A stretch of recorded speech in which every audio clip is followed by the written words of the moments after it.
రావలెను, ఒక్క డెక్కైనను విడువబడదు.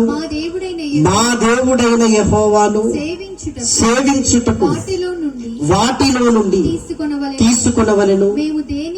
మేము దేనితో యెహోవాను సేవింపవలెను అక్కడ చేరక మునుపు మాకు తెలియదనెను.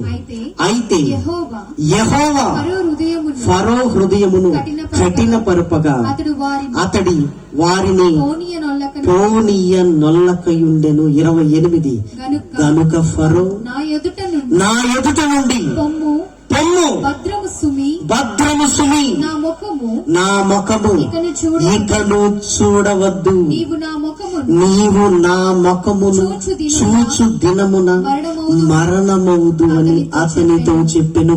ఇప్పుడు ఫరో మోషే గారికి ఒక వార్నింగ్ ఇస్తున్నాడు. ఇంకొకసారి నా ముఖాన్ని నువ్వు చూడటానికి వీల్లేదు, ఒకవేళ చూసిన ఎడల నిన్ను చంపేస్తాను, మరణమవుదువు సుమి. ఎందుకో తెలుసా? మోషే గారు వచ్చినప్పుడల్లా ఒక తెగులు వస్తుందండి. మోషే గారు వచ్చినప్పుడల్లా ఒక తెగులు వస్తుంది. ఆ తెగులు భయంకరముగా ఐగుప్తు దేశమును పీడిస్తున్నాయి. ఎంత భయంకరంగా అంటే, మొదటి తెగులు మనకు తెలుసు, నీళ్లు రక్తముగా మారిపోయే, తాగడానికి నీళ్లు లేవు. ఇశ్రాయేలీలు బానే ఉన్నారు, ఏమండి? ఐగుప్తీయులు తాగడానికి నీళ్ళు. ప్రజలకు ఏదైనా అందకపోతే ఎవరి మీద తిరుగుబాటు చేస్తారు? అధికారుల మీద. అధికారులు ఎవరికి చెప్పుకోవాలి? రాజుకు చెప్పుకోవాలి.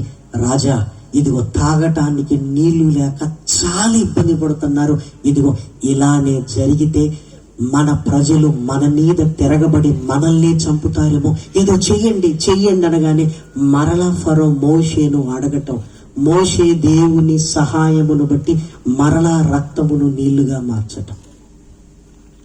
నిజంగా మీరు ఆలోచించండి, ఒక్కొక్క తెగులు కలిగినప్పుడు వాళ్ళు ఎంత ఇబ్బంది పడ్డారో ఆలోచించగలిగితే ప్రియమైన దేవుని పిల్లలారా, ఏమండి? వాళ్ళు పిండి పిసుకు తొట్లలోనికి కప్పలు వచ్చాయి. దోమలు వస్తేనే ఒకలా ఉంటుంది మనకి చుట్టూ. ఎక్కడ చూసిన మంచం చుట్టూ, భోజనపు బల్లల చుట్టూ, పొయ్యిలో, స్టూళ్ళ మీద, టేబుల్ల మీద కప్పలు ఎగురుతుంటే ఎలా ఉంటుందండి? ఆ రాజు సంగతి ఏంటో ఈరోజు తేల్చేద్దామని ఎంత కోపం ఆలోచించండి. ఇరాన్ యుద్ధం జరుగుతుంది, గ్యాస్ దొరకదేమో అన్న భయాందోళనలోనికి వెళుతున్నప్పుడు ప్రభుత్వాలు గడగడలాడిపోయే పరిస్థితి వచ్చింది. ఎందుకంటే యుద్ధం జరుగుతుందన్న సంగతి చాలా మందికి తెలియదు. ఇదిగో ఈ ప్రభుత్వపు వైఫల్యం వల్లే మాకు గ్యాస్ దొరకలేదంటే ఏమైపోద్ది? అవసరమైతే ధరలు పెరిగితే ప్రభుత్వాలు ఏమైపోతాయి? కూలిపోతాయి. రాజు దగ్గరికి అధికారులు వచ్చి, రాజా ఇదిగో పేలు, రాజా కప్పలు, ఇదిగో రాజా వడగండ్లు. ఈ మోషే వచ్చినప్పుడల్లా ఏదో ఒక తెగులు వస్తుంది అని, ఇక మోషే గారు వచ్చినప్పుడు చివరిసారిగా ఆయనకు ఒక వార్నింగ్ ఇస్తున్నాడు. ఇక నా ముఖము నీవు చూడొద్దు, నువ్వు చూసు దినమున ఏమవుతావు? మరణమవుదువు సుమి. అప్పుడు మోషే గారు ఏమంటున్నాడు చూడండి, 29. అందుకు మోషే, నీవన్నది సరి, నేనికను నీ ముఖము చూడను. మోషే గారు భయపడలేదు. రాజాగ్రహమునకు భయపడక. అది ఇప్పుడు భయపడింది 40 ఏళ్ళప్పుడు, భయపడనిది ఎప్పుడు? 80 ఏళ్ళప్పుడు. ఐగుప్తును విడిచి వెళ్ళిపోయెను, పారిపోయింది 40 ఏళ్ళప్పుడు, విడిచి వెళ్ళిపోయింది ఎప్పుడు? 80 ఏళ్ళప్పుడు. 40 ఏళ్ళప్పుడు ఫరో వేరు, 80 ఏళ్ళప్పుడు ఫరో వేరు.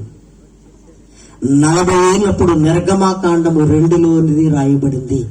80 ఏళ్ళప్పుడు ఏం జరిగిందో పౌలు గారు పరిశుద్ధాత్మ ప్రేరణతో హెబ్రీయులకు రాసిన పత్రికలో రాస్తున్నాడు.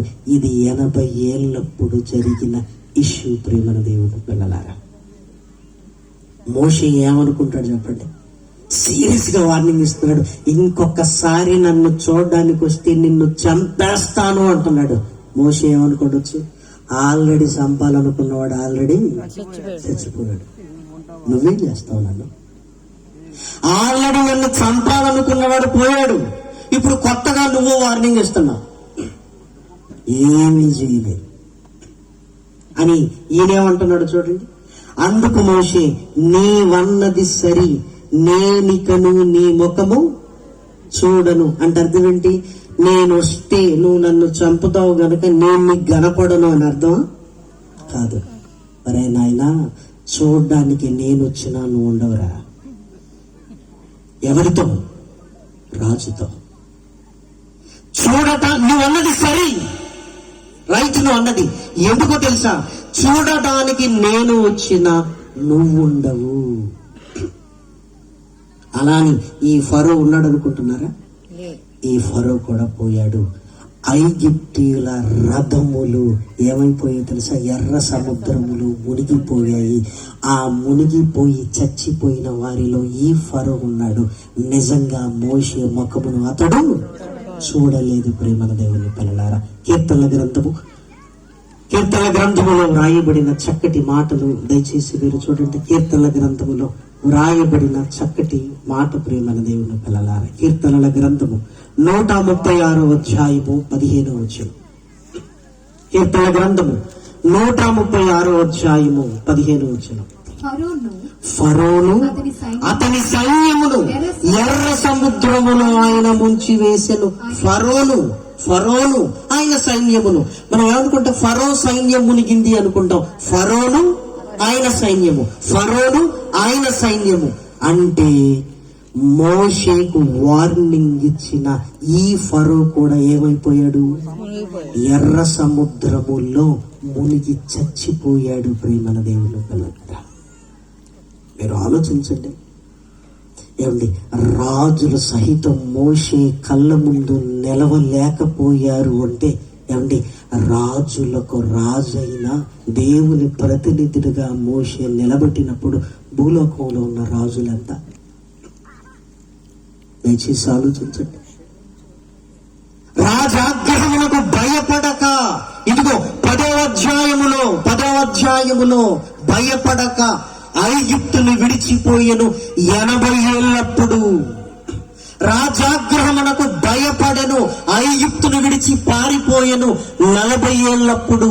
అంటే హెబ్రీయులకు రాసిన పత్రికలో 3 వచనాలలో ఏమండి సుమారు 80 సంవత్సరాల మోషే జీవిత చరిత్రను గురించి వ్రాస్తున్నాడు పౌలు గారు. ఇప్పుడు చూడండి, హెబ్రీయులకు రాసిన పత్రిక 11వ అధ్యాయము 23.